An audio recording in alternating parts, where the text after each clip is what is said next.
But today we must take a wider look. Because of modern communication and modern technology, the whole world has become our neighborhood.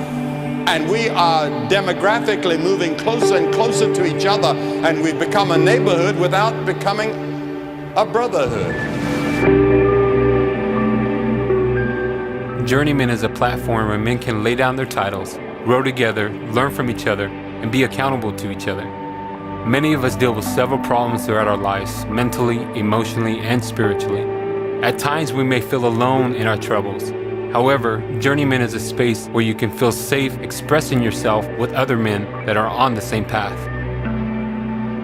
Journeyman is a space for people like myself who never thought they would be living purposefully in their life.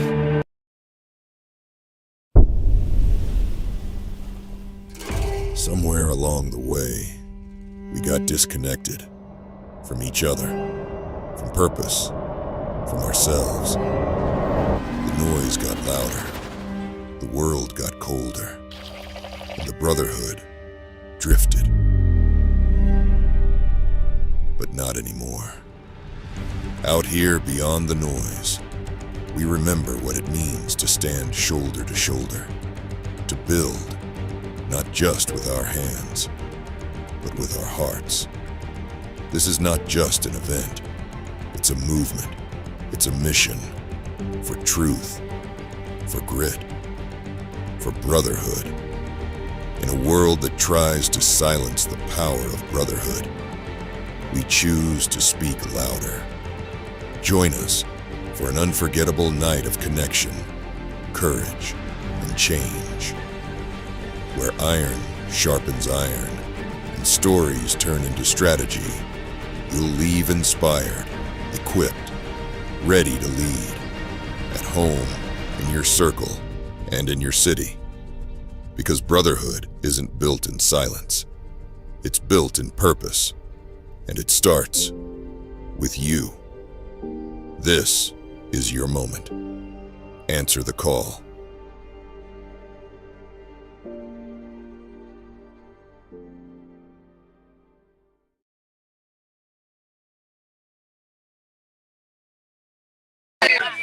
What is going on, family? This is how we do it.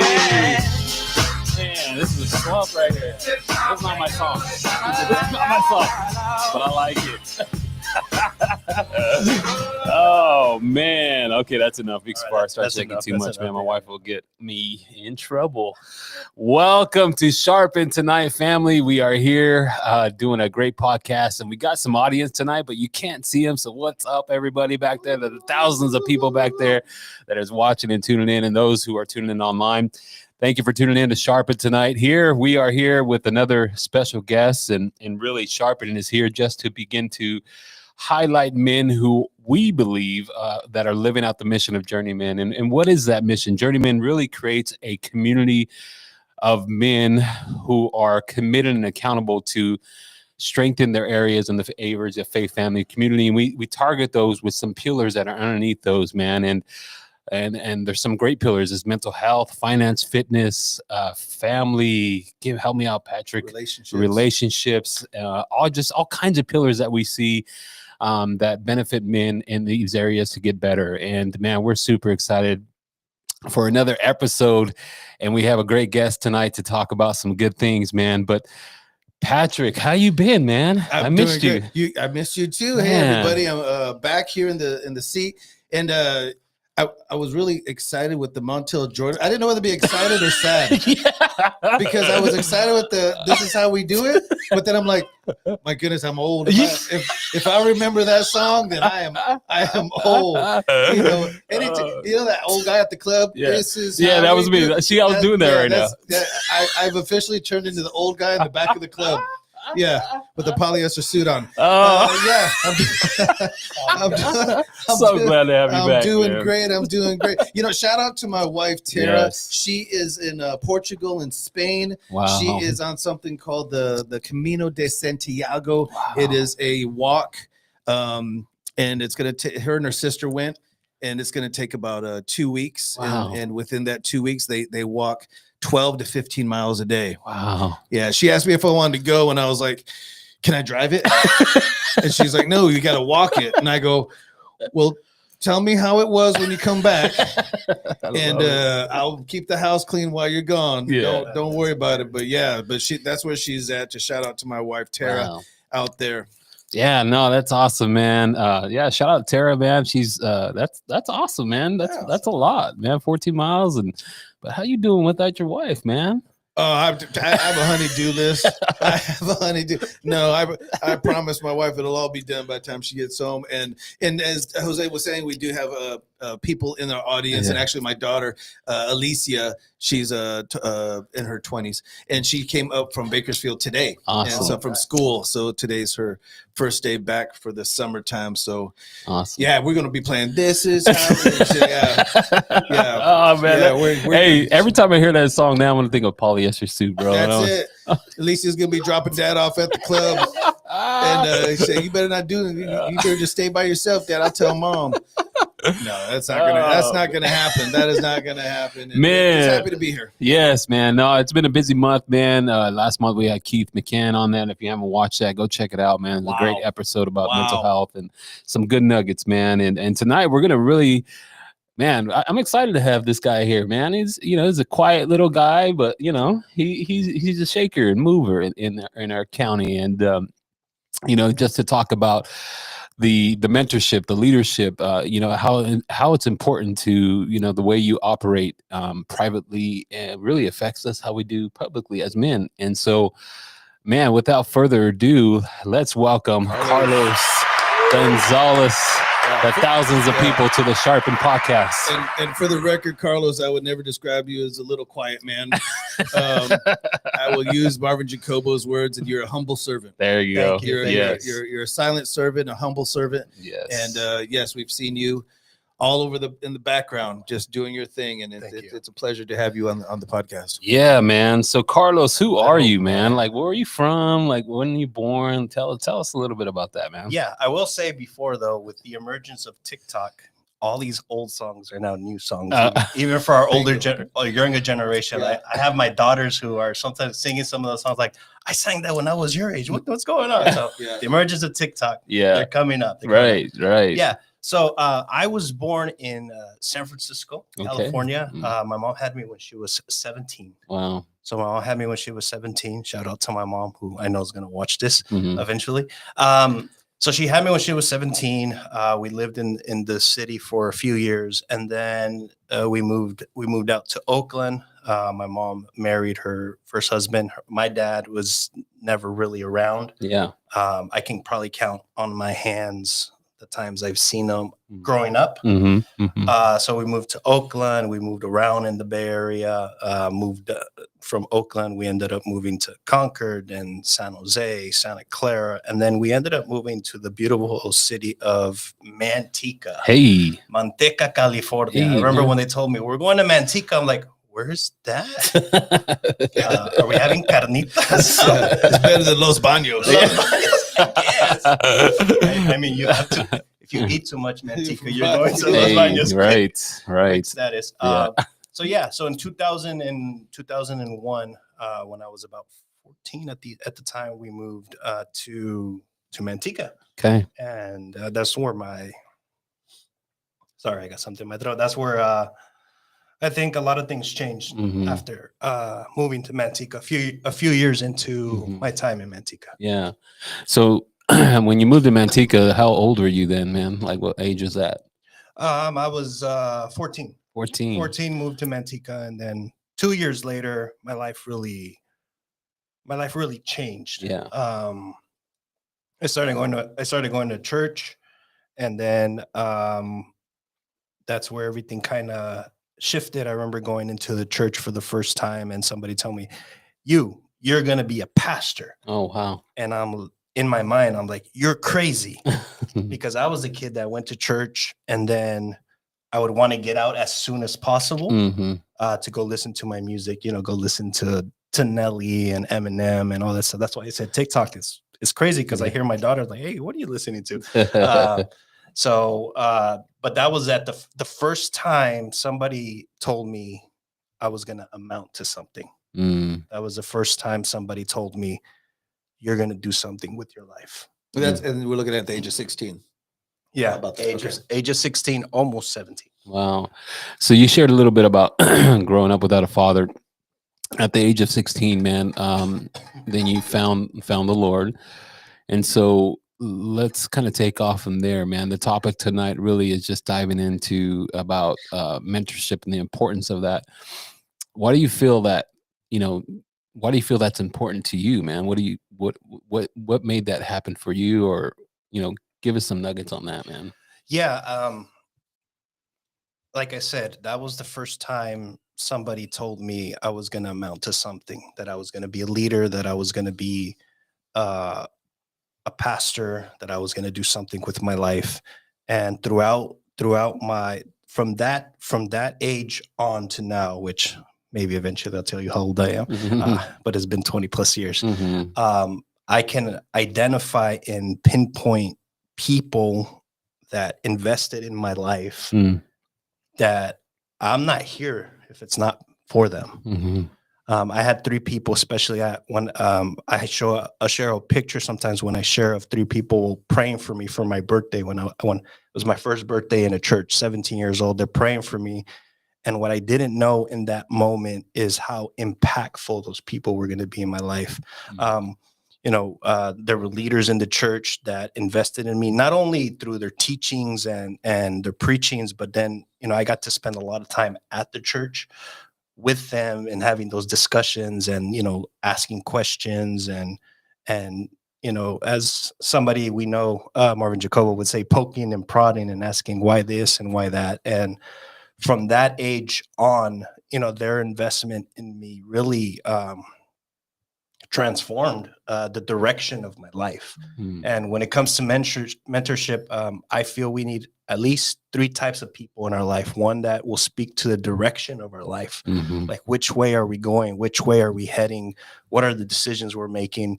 The way I put it is when Paul is on his way to Damascus, he has an encounter with Jesus. And that's the first person that invests into like the direction of his life. So, I mean, if you're a believer, obviously our relationship with the Lord is going to help us take the direction that we feel he wants us to go. But also, other people in our life who can speak into the direction of our life. But also he had somebody called Ananias who the story says that Paul was blinded and he had to go and pray for him, but he was scared because Paul was a gangster. He didn't care. He was actually on his way to kill Christians. So I mean, I would have been scared too. But he prayed for him. But not only did he pray for him for his physical blindness to go away, but then also his spiritual blindness as he discipled him and spent time with him. So I feel we need people also who can speak into our blind spots. Now, for those of us who are married, we know our wife is that. Yes. Amen. Sometimes. But also we need other men, other people around us who can be like, I don't know about that. Yes. It's so amazing that you had these people so early on in your life. And it's so amazing that you were part of the church so early on in your life. We hear so many stories of how I was in drugs, I was in gangs, and I didn't have a dad, and just this chaos, absolute chaos. And somewhere in their 30s or 40s, sometimes even in their 50s, they finally get that mentorship. They finally get those good words. And a lot of times with those men, you had a lot of good words spoken over you. But you also I remember when somebody looked at me and said, you're going to be a pastor. And it's so amazing in the Journeyman podcast and in meeting with men. Some men, they can be in their 60s and they'll remember that one time my dad told me he loved me when I was 12. And that's all they have. That's all they have to grasp onto is that one time my mom said, good job, when I was, 9 years old. And you kind of look at that and you're like, that's the only positive talk you ever got in your whole life. And they'll look at us and like, yeah, that's the only time. So it was easy for me to be bad because that's all I knew. But early on in your life, which is a blessing, I'm just pointing that out as a blessing, to have this positive encouragement, have these positive people speaking over your life. And it sounds like this is where we're going with this talk today, the importance of mentorship and passing it, paying it forward. Yeah. So when you started to develop that idea of mentorship, I mean, obviously you're married, right? So yeah. So Yes. you want to shout out to your wife because you know she's gonna watch this, man. Shout you gotta out give to her my wife, Mary. July 26th will be 17 years of marriage. awesome. So Wow. she's definitely dealt with me all these years. Or we'll say in Spanish, me ha aguantado mucho. Yeah. No, that's beautiful, man. So let's dive in a little there. How did you meet your wife, man? Oh, yeah. So I was living in Manteca, and I was already pastoring the church. So go back a little bit. I started pastoring the church at 19. Okay. So Wow. I always say poor people had to deal with me then, right? But I started pastoring the church. And that was even a whole experience because, you know, I was 19. I'd only been a believer for about 3.5 years. And I was inexperienced. I wasn't married at the time. So that was like one of those things of, should I do it? Should I not? By 18 years old, when I graduated high school, I knew I was going to be a pastor just because of the words that had been spoken over me. But more than that, the conviction I already had, like, this is what I'm going to do. I remember I had to do a presentation to graduate high school. Shout out to continuation school and the graduating. That's awesome. And they asked me, basically, you know, what they'd ask you, what are you going to do when you graduate? Or what are you going to do when you grow up? And all I could think about is pastor. So I tried to do some research, how much pastors pay, and I should have said no at that time, but never, that's a different story. So yeah, by 18, so 19, my pastor gets sick, is in the hospital. Either God's going to heal her or she's going to pass away. And our oversight at the time asked me, are you going to take over the church? I was already overseeing and in charge of it, but I'm like, I don't know. I'm not married. I'm young. I'm inexperienced. But through some things that happen and, you know, conviction, I'm like, yeah, this is time. It's time. So in the midst of that, I meet my wife. I get invited to speak at a youth service here in Modesto. I was living in Manteca at the time. And funny thing is I try to cancel, like not go that day. And the guy's like, no, we invited people already. I'm like, okay, I'll be there. And I'm glad I was there because that's how I met my wife. we call that the guilt ministry. Yeah. If you don't love us, you can find something better to do than be with us. That's good. If you don't want a blessing of our church, then you can just The crazy thing about it, looking back, is I met my wife on a Monday. And my pastor had passed away that Friday before. Oh. And she was in hospice for 4, 5, maybe 6 months. So, you know, I don't know what that is, but it was almost like God was saying, okay, he's in good hands. Yeah. So at a young age, man, you've kind of already begin to step into leadership and somewhat mentorship, right? Pastorship is really just mentorship. It's all just developing people in the right way and loving on them in the right way. So over the years, man, you talked about having 3 people in your life. So can you name one? Oh yeah, in your life that. So those are the ones that I would say were the initial ones. One was my pastor, and the biggest thing I learned from her was you serve God no matter what comes, whatever, you know. She had breast cancer, and she would go sometimes to radiation in the morning and then show up to service in the night. Wow. And she couldn't do a lot, but just even through struggle, through pain, she served the Lord. And that's something that more than what she said to me, she put an example that I am eternally grateful for. Like, you serve the Lord. Yeah. You know, he's called you. I remember having a conversation with somebody about leadership and pastorship, and I remember telling him, you know, I just decided to serve the Lord because I felt he called me, and I was just grateful for what he did in my life. And he told me, you know what, I've never seen it like that. For me, it was just a job. I was like, oh, that's interesting. Yeah. You know, he's my buddy. That was just his experience. But my experience was you serve the Lord out of gratefulness, out of gratitude. And, you know, throughout the years, it's been, you know, it was her initially, 2 other people in the church. There was other people as well.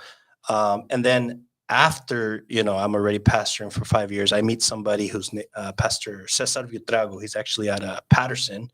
And he invested in my life for a season, and he's the one that allowed me to see that the kingdom of God is much more than just the church you're at. Yeah. Let me adjust that mic for turning it upside down. Yeah, no, it's very true, man. I think part of understanding who has been a key mentor in your life is really the relational aspect of things, right? You kind of get to know this person on a relational level, and it kind of opens the doors and unlocks some things in your life that, like you said, blind spots, right? Yeah. I have people like that hey, there's things that I don't know I'm watching in my life, like I don't even know I'm doing certain things, right? And so I need somebody to say, hey bro, like focus there's something wrong there, or this is what, so the blind spots and having that person that you can trust is key, man, before any man, anybody, right? And I would add to that, it's key, but it's scary. And it sucks. And it sucks. It does. It is all these feelings that, because a lot of things that come into it is out of love, right? Because of that relational aspect of things. But I think as men, sometimes it's really, really hard because we got all these other things that our upbringings or things that other that came into our life and that we haven't even stepped into that arena yet, And so I think that's so key, man. I understand how to identify some of that. And if you're watching this, look around, like you said, I think it's what is it? You said, look around your Orthodex, or what is that called when you flip through, like you can pick your Rolodex. There you go. Yeah. Something like Orthodex. Yes. I don't know what the heck that is. Rolodex. So what you want to do is ask your orthodontist. That's going on bloopers right there. Who should I call? I really think too, Carlos, and listening to you, it's such a breath of fresh air and the blessings in your life. And I'm not saying, our chaotic life, there's nothing to be glorified through a chaotic life, but it is a breath of fresh air to hear how influential God was early on in your life, how influential these men and women were early on in your life, to set a position in the pastoral position early on in your life. We just don't hear that story nowadays. We just don't hear the story. So I was talking to somebody one time and they said, well, Patrick, I don't have a testimony. I don't have I was on drugs and out of jail and all these things that you hear. I don't have a testimony. I've always had a really good life. I had great parents. I had nothing really major happened to me. I'm in my 30s and I don't have a testimony. I said, that is your testimony. That's right. That is your testimony, the goodness of the Lord in your life and how he's protected you from all that. I also heard somebody say one time, and it kind of sounds like what God is doing with you.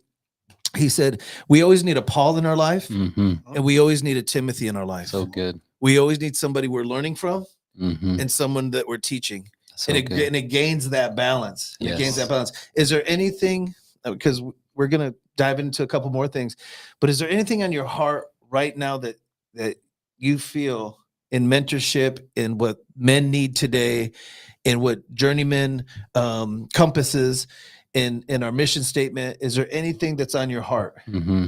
Yeah, I would say the reason why mentorship for me is so important is because my dad was not around. And I didn't have somebody speaking into my life, a male figure speaking into my life, telling me I would do great things or I would be something. I would even say, like, I don't remember ever thinking, oh, when I grow up, I'm going to do this. Like that never even passed my mind as a child. Because of, the circumstances and stuff, we went through as a family. And so I think we talked at the beginning, just, the words you speak over people, even when maybe it's people you don't have the closest relationship to, but you have proximity. I mean, words have power. Yeah. And really not only just saying words because they sound nice, but really believing in people and really investing in people. I mean, that's why I've dedicated my life, and I see myself for the rest of my life in one capacity or other. I'm going to invest in other people because I have received, as scripture says, whatever you receive from grace, you give from grace. So good. And, I am thankful. That's why even, at this age, I talk about the people who have invested in me and still are investing in me. I can't finish this conversation with y'all without mentioning somebody who's been key to my development and it's definitely been key to yours is Marvin Jacobo, who I know you've had on this, but sometimes I will say it's difficult to keep at the forefront the impact somebody's life has on you because you get used to it. Like I work with him. I'm blessed to work with him or challenged to work with him, depending on the day. Yeah, that's good. But I will to the day I die. He is on that list of people who have invested in me in a way that has broadened my perspective as a leader, as a husband, as a father. So I think to try to answer your question is you just have to be brave and risk it, because it's also gone bad for me. So let me say that, right? It's also gone bad to me. I was just thinking as I was coming here, there's been times where I've opened up to people, in specific areas of my life that I'm struggling with, and it almost seemed like our relationship went like this. And I remember, and it happened to me twice specifically with people who I love, and there were mentors in my life at a time. But then I opened up about something I was struggling with, and the relationship went like this 2 times. Yeah. And I remember the very first time I had a one-on-one with Marvin, I told him, hey, this has happened to me twice already, but I'm going to take the risk with you. Yeah. And, thank God that he still has me around. and it's so important also, Carlos, because we talk about those positive words, but how many of us remember those negative words? Yeah. How many of us remember the negative thing that was said to us at 5 years old, at 6 years old? When I used to teach, I used to tell my students, tell me 3 amazing things going on in your life right now. Just 3. And they'd always stop. Like really take a time to think about it. And then I go like this. I'll give it a second. Then I go, okay, tell me 3 really bad things going on. Oh, boom, boom, boom, boom, boom, boom, boom. It's so easy to remember those horrific things in our past. It's so easy to remember those horrific things that somebody said or did to us. But it takes digging to find some of those positive things. The other thing I wanted to ask as you were talking is, we talked about all these amazing people over your lives, but quite honestly, you didn't have a dad. And so that was not a ticket to be able to be bad. Right. And sometimes we hear that, well, I didn't have a dad, so that's why I was bad. But you're saying, no, I didn't have a dad, but I still had all these other great influences.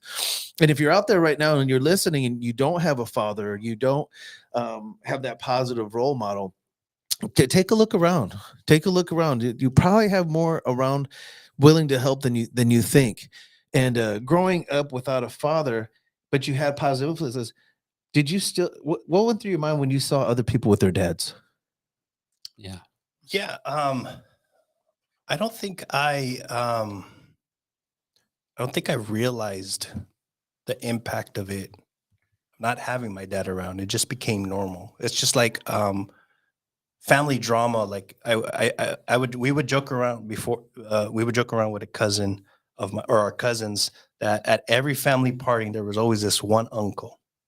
You know that one uncle. Yeah, that uncle. Yeah. He's the one that's going to cause the problems. And we were just waiting, almost taking a poll. What time is he going to get all crazy? See, what my go ahead. I'll let no, you go ahead. I was going to say my problem with my uncle. I love that. Ooh, let's see what Theo's going to do. Yeah, exactly. Let's go. I was like, this is how we do it. Yeah. But the the reason I bring that up is because for me, it was normal. Yeah. So not having my dad around was just like, okay, whatever. I did have stepdads around, but also, there was drama with that. There was, abuse. There was, alcohol abuse, drug abuse, physical abuse. And so I would say I've had 3 types of, let's say, men or dads in my life. One who was absent, one who was abusive, and then one who was there but wasn't there. When I say that is he was there, but emotionally he wasn't there. So for me, I would say not having a dad around all the way, not having a dad around didn't growing up, it was just like, okay, it is what it is, whatever. It's when I grow up and I become a father, and how, sometimes some things are like, oh, at their age I was going through this, and it pops up and it's like, oh, okay, and there's still things in my life that I see. And a lot of this has been, like you said, digging, counseling, talking to, positive influences, having people speak into my life. But a lot of it has been like, digging and be like, oh, okay. So that's what that's about. Yeah. There's still things in my life that I'd be like, not that it's his fault, but it's because he wasn't there. Don't know. And it's almost, if that's the kind of dad I'm going to have to be around, it's probably better that I don't have a dad. And also what I'm thinking of when you're talking about those three, I used to work in juvenile hall for many years, and I would hear people try to present the gospel to these juvenile hall kids, and especially the girls that, coming out of prostitution and stuff like that, and drugs. And he said, well, God, the Father loves you. And so the Father, and they would say, what I know about that word Father, I used to put cigarettes out of my forearm and used to, beat me while they were drunk. So I don't understand what you mean by a loving Father. But you didn't take that. You didn't take these horrible examples.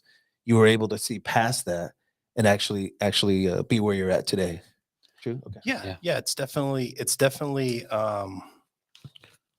been a growing relationship. I mean, maybe a few years into being a believer, I feel God not confronted me, but brought to my attention, hey, what about what you feel about your dad? It's like, oh, really? Yeah. So I can remember a specific night that I said, okay, God, I forgive my dad.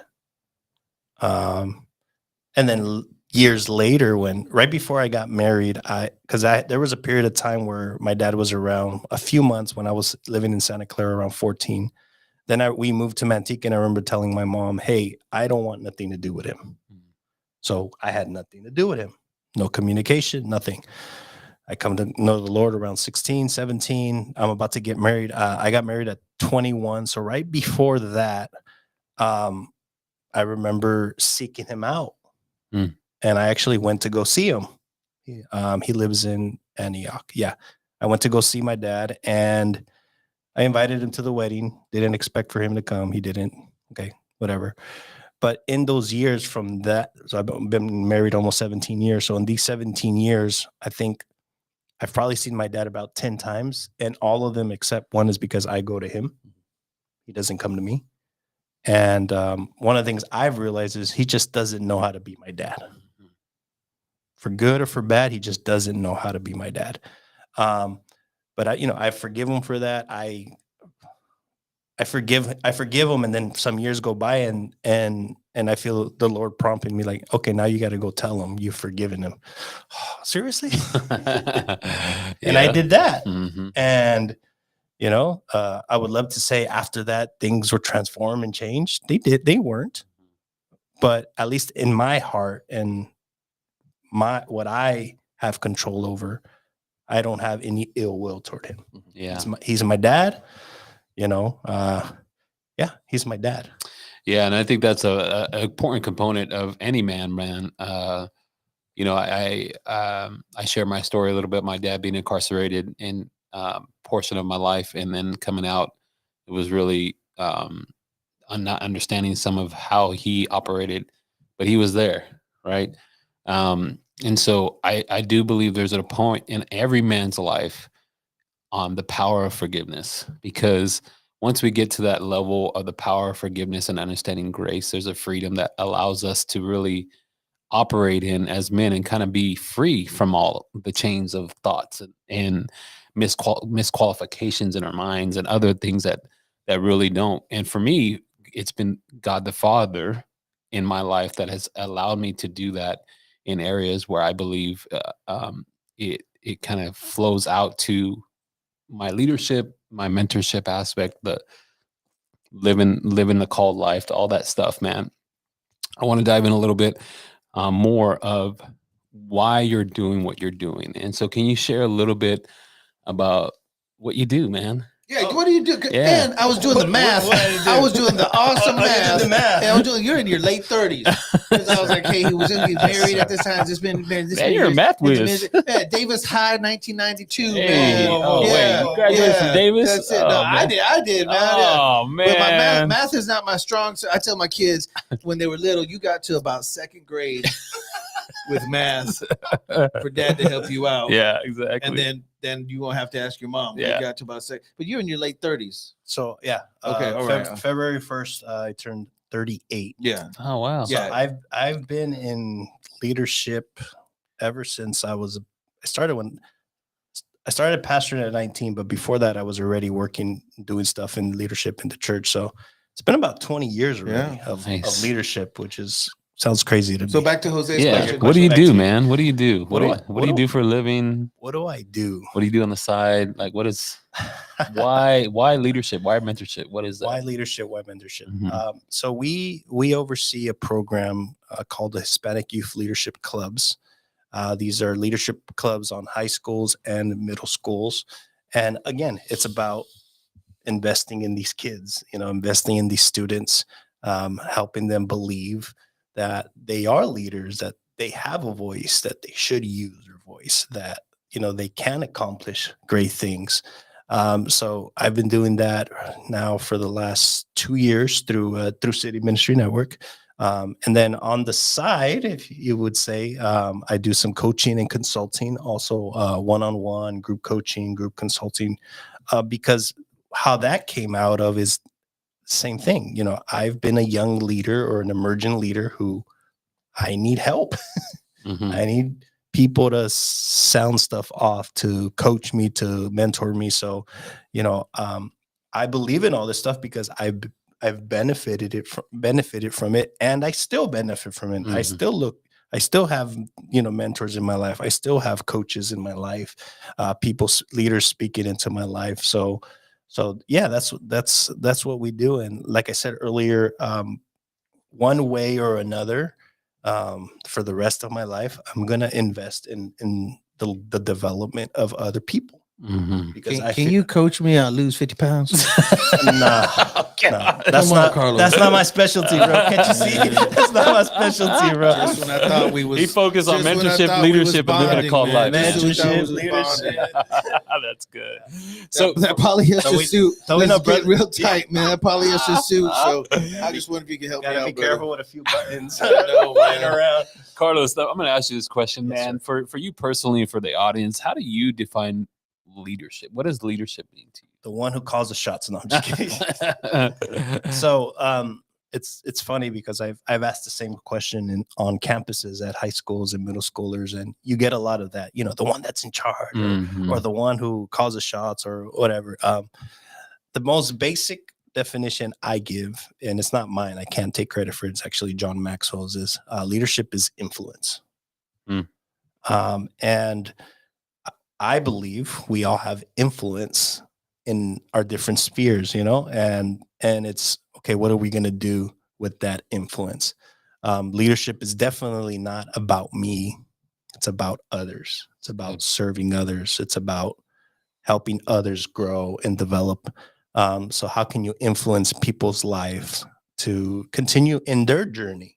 One of the things I appreciate, I'm going to go back to Marvin. I appreciate about Marvin is he's investing in our life, but he's not telling us you gotta do it this way, or you gotta Right. follow this path, or because sometimes the risk of going a little bit back to leadership and to mentorship is the risk of having just one mentor and one leader in your life is you get all the good stuff, but you also got all the bad stuff. Amen. Mhm. So you got to have a diversity of voices, in the multitude of counsel, not Yeah. just one counsel. That's right. In the multitude of counsel, we find wisdom. That's so good. So having different people speaking into your life, because some people, like I said, about losing weight, that's not me, bro. That's not my expertise. But I'm sure we can find others who Right. I can't? didn't really want to do this. No, I know.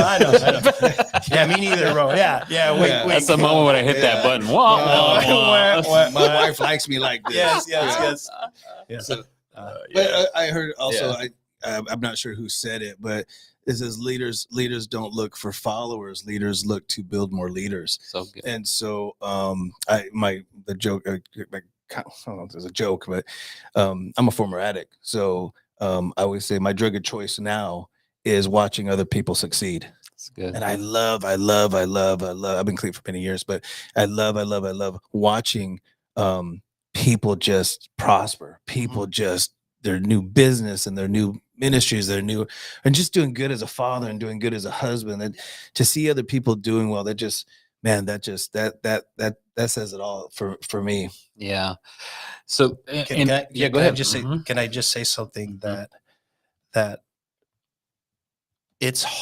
I will say this. It's easy to lead followers. It's difficult to lead leaders. Facts. Leading leaders is just like all leadership. It's learned, but leading leaders, it's a skill also. I mean, we can look around at any sphere of influence today and be like, oh, he's leading followers, and easily, because here's the reality: some people just want you to tell them what to do. That's the purpose. Yeah. They find purpose in that. Just give them the Kool-Aid and okay, I'll drink it. But leading leaders is a skill. Yeah. And I want to help lead leaders, even when they push back or we push back. So I will say that, yeah, leadership is leading leaders is a whole nother ballgame, but I think that's what we should be doing. Yeah. You said when you started, you might have questions for us, and I know how much time we have. Yeah, about 10 minutes. Yeah, We're good. Do you have any questions for us? Or were you just asking? You were just saying that. Yeah, I was just being courteous. Okay. No questions. Perfect. All right. I just want to make sure. I do want to go to something you were talking about. You said leading businesses, leading ministries, but you also said something about leading as a husband and leading as a father. Yes. And for me, I mean, that's my biggest, not only responsibility, but that's my goal. Yeah. Like in life, like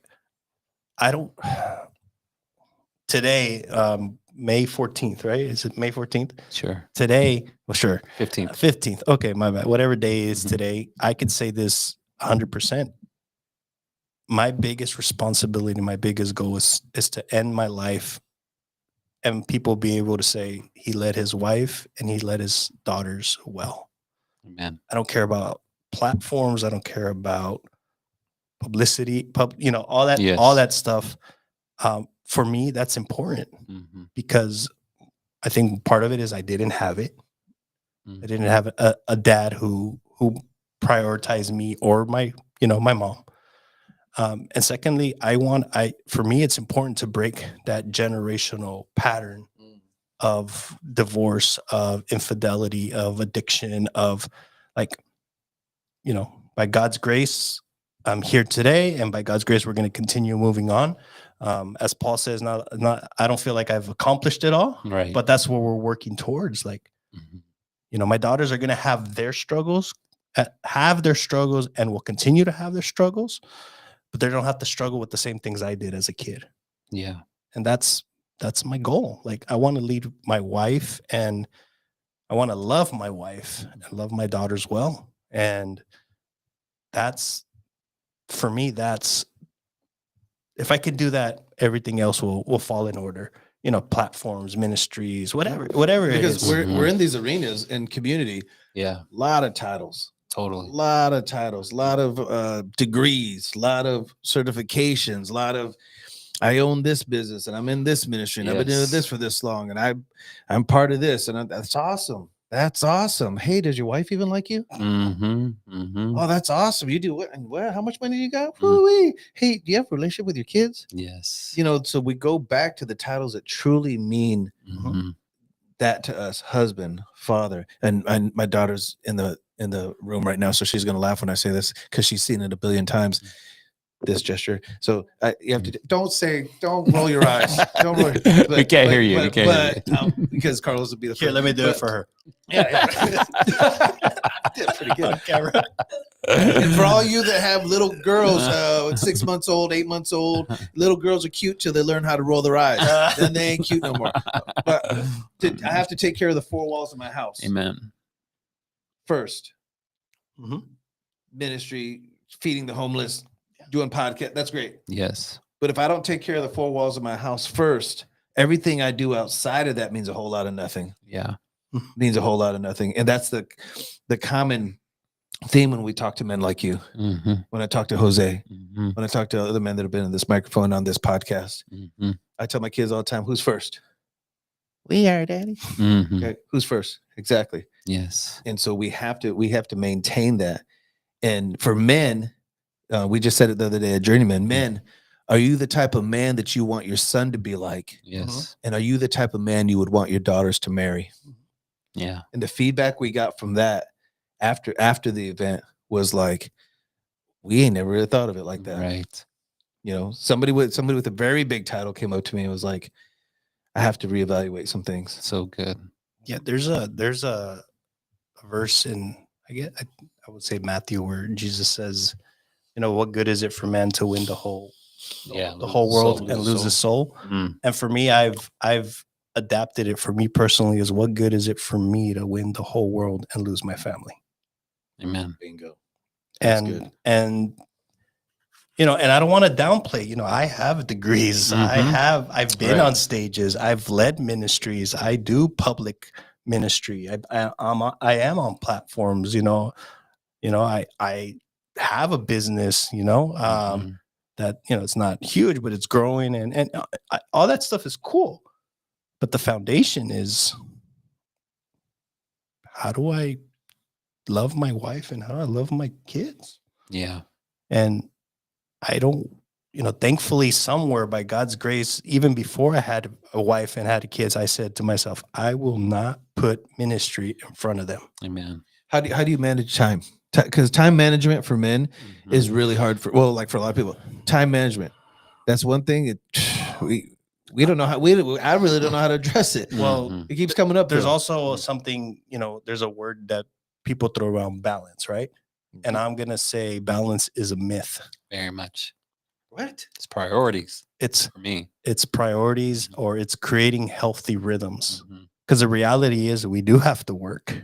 Yeah. And we do have to get stuff. And there are going to be moments of a lot of time is going to go into these things, but then you come back. Wait, balance is. I have to cancel that order of bumper stickers I just got. Man. Balance is life. Yeah, or what? balance is life. It's all about balance. And That's got a good. picture of me going like this. You know, And about balance. Yeah. So say that That's again. good. So it's not about balance. It's about For me, it's priorities. balance is a myth. It's about creating healthy rhythms. Yeah. Okay. Of, you know, sometimes, and even in music with rhythm, it's like sometimes it's heavy, sometimes it comes, but there's healthy rhythms to it. Okay. And the reality is you have to decide what's priority and what's not. And as Marvin would say, and you know, you create your boundaries, you create your rhythms, and then you hold on for dear life because Amen. because the reality is the pull from all these other things are real. Yes. I mean, it's true. Yes. I mean, we got all these things pulling at us. We have all these things, you know, calling for our attention, or we have all these voices externally and internally Mhm. telling us stuff. And, you know, that's why I would say, you know, as we're getting ready to close, is you can't do it by yourself. Right. That's the biggest lie Yes. that we believe. Like, you know, macho man, I'm gonna, you know, Mhm. do it all by myself. Well, Now that's a Good bumper luck. That's Yeah. a bumper sticker I don't have to cancel because I got that one. the macho You man. can't- no, one? you can't do it by yourself. Oh, okay. You can't do this by yourself. So we're gonna keep those T-shirts on order. They're still in your cart. They're still in my, Amazon? yeah, they're still in my Oh, cart.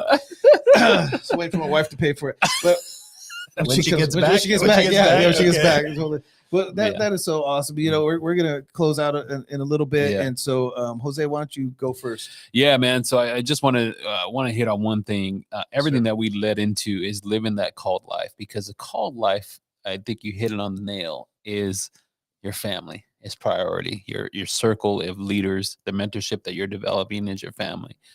The leadership flows out of that into from a private moment, like your house, right?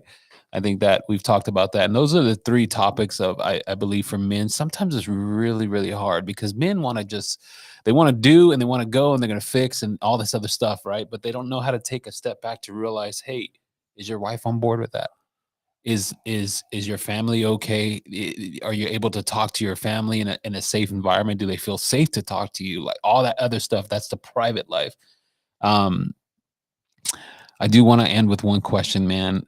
Why do you think it's important, because you're a coach, I won't call you a coach slash pastor. I'll take it. Coach slash pastor. I've been called worse, so I'll take it. I mean, why do you think it's so important to have integrity in that as a man when you're in your private life, to be able to lead, to mentor, to live this called life, man? Why do you think that's important? Because eventually who you are comes out. Mm-hmm. And I always think of it like this, like I'll apply it to leading a church or leading, especially growing when I was starting off, it was so hard for me to have anybody like not like me. Mm-hmm. Or disagree with me or like have an issue with me. Mm.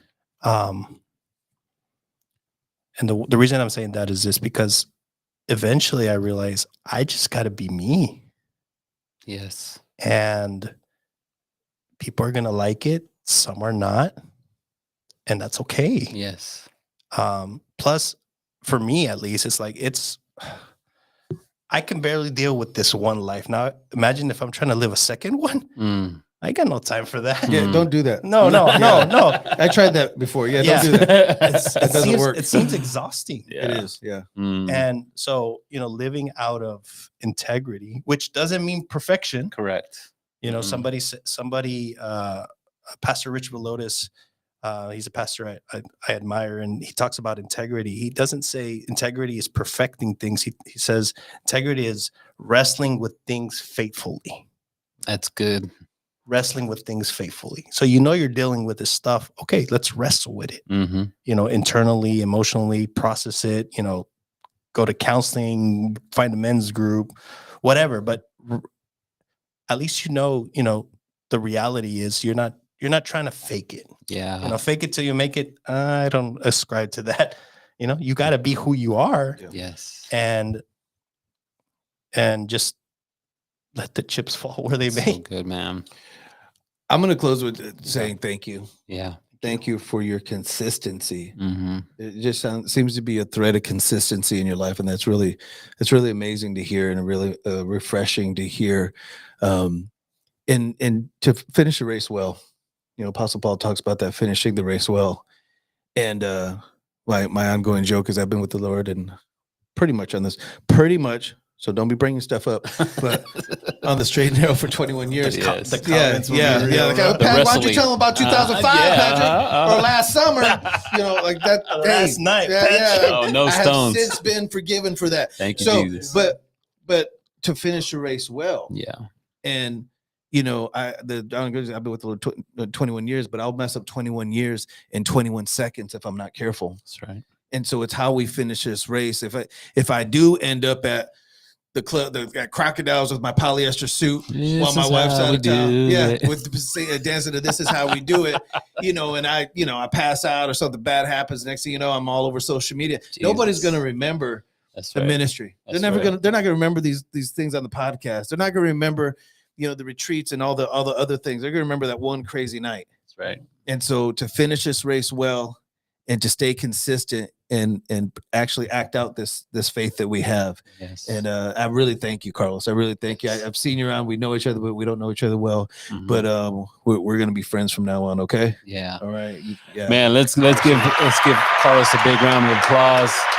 Thank you, bro, for all you do for the next generation and for the community, man. And if you're needing some consulting or coaching, man, reach out to him there. You can scan that QR code. He'll come out to wherever you're at and help you strategize and think about leadership development and so forth, man. So But man, we're super excited because man, June 13th, 2025 at 5:30 p.m. at the Howard Prep Center. It's going down. It is going down, the biggest men's gathering of the Central Valley. If you are not registered, you need to scan this QR code and register today. Seats will fill up fast. We're about 50% there, so we're climbing up in numbers. But man, you don't want to miss it. We got a Traeger unlocked already, so if somebody want to smoke, we have raffles, free food, guest speakers, all kinds of cool panelists, man, and it's gonna be awesome. Brother Patrick's gonna be on the hot seat, man. He's part of the panelists. I'll be wearing that polyester suit. Yeah, and it's just gonna be awesome, man. We're gonna have topics to include about business, fitness, faith, mental health, marriage, fatherhood, and a journey through poverty for a young man who is without a father, who it's kind of on their journey, and it's just going to be a great time. So, men of Central Valley, if you're an hour to hour and a half away, we've had people come from Fresno, we have people coming from Oakland, we have people coming from Sacramento. Get to Modesto on June 13th at 5:30. We'll see you there. Tune in for next month for a nice, awesome topic, and check out the awesome promo video for the BBS. We'll see you there June 13th at 5:30. Thank you guys. Love you. Love you all. Good night. Bye-bye. Somewhere along the way, we got disconnected from each other, from purpose, from ourselves. The noise got louder, the world got colder, and the brotherhood drifted. But not anymore. Out here beyond the noise, we remember what it means to stand shoulder to shoulder, to build, not just with our hands, but with our hearts. This is not just an event, it's a movement, it's a mission. For truth, for grit, for brotherhood. In a world that tries to silence the power of brotherhood, we choose to speak louder. Join us for an unforgettable night of connection, courage, and change. Where iron sharpens iron and stories turn into strategy, you'll leave inspired, equipped, ready to lead. At home, in your circle, and in your city. Because brotherhood isn't built in silence. It's built in purpose. And it starts with you. This is your moment. Answer the call.